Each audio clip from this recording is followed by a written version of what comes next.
The motorspirit is here at Le Mans for the 24 hours of Le Mans, the world's most prestigious sports car race. Although these sports cars don't look like much of anything that you would see on the street, they're more like amphibian crustaceans, something coming from the sea. It used to be the regulations required space to carry a bag of luggage. Today's cars couldn't carry much more than a paper-thin passenger. Take the front fenders off, and they could almost be an Indy car, and Formula One wants to add some kind of canopy over the driver. Both this series and F1 use small displacement, complicated power plants, and the steering wheels make a PlayStation controller elementary.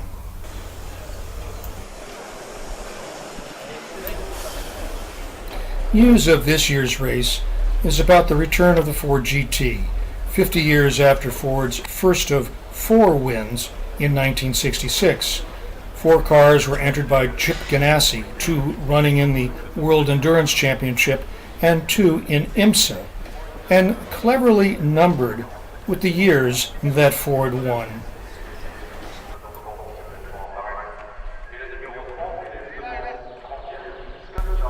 The new car is bigger than the 1966 car and comes with a 6-speed sequential gearbox versus a 4-speed manual. And gone is the American 7-liter Thunder or a 3.5-liter V6 twin turbo that has a distinctive blat when lifting off the gas.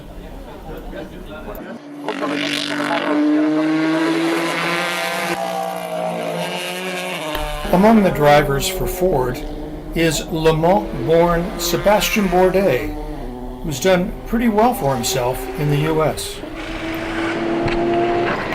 The 1960s was a time of the Ford-Ferrari feud that has become mythical in proportion. Ford and Ferrari will be going at it again, but this time in the GT class. Today, Audi and Porsche have been trading overall wins, which should make VW Group board meetings interesting.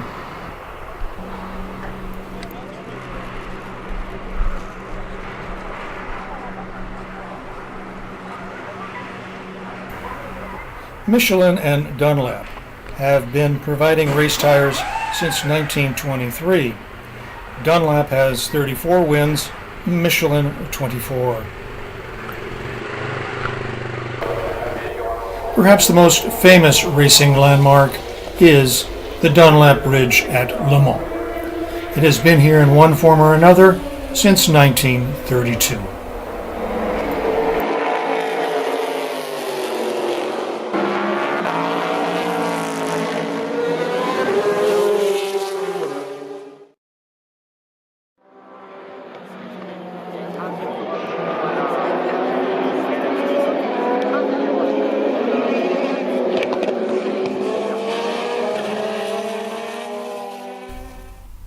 Toyota has been coming to Le Mans since 1985. They won the World Endurance Championship in 2014, but never Le Mans.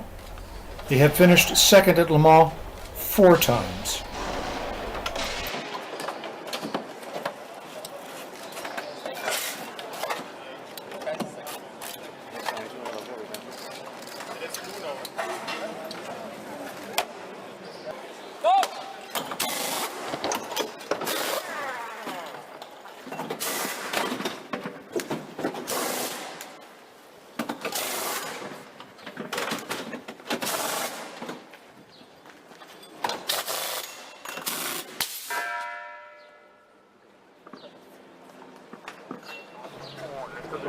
Numéro 97, Richie Stanaway, une voiture qui vient donc d'améliorer et un équipage qui est dans ce même classement pour les voitures en pour continuer dans le classement. Oliver Galvin est en 3,55 837 et voilà désormais la Corvette numéro 64 en 2e position.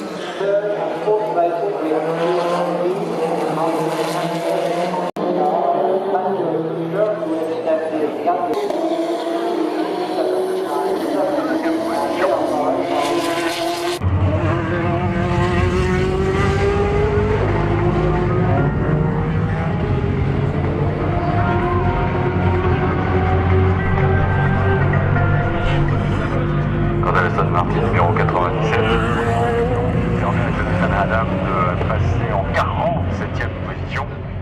Pas de contre. 5 km/h, 3.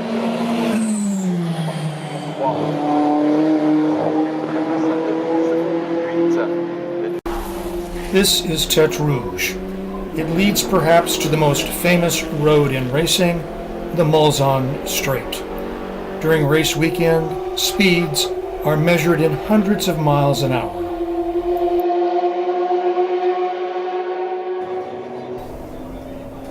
But during the week, it is the road to the bedroom community of Mulsanne.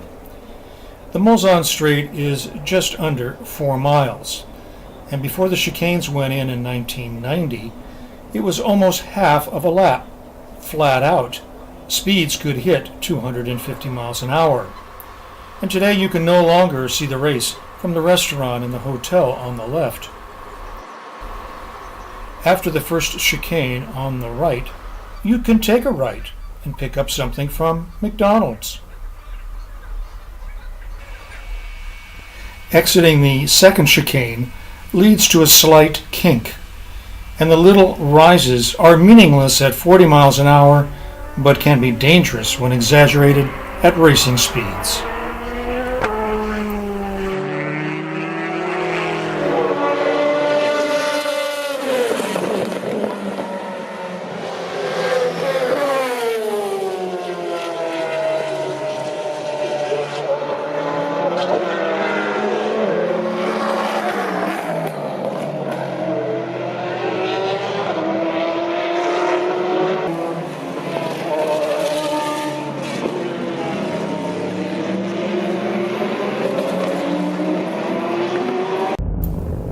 So the bucket list question is Monaco or Le Mans? Go to Monaco, and if you can stay a few days afterwards, it's less hectic, chaotic, and you get the Principality's atmosphere. But it's Le Mans first. It's an overdose of motorsport.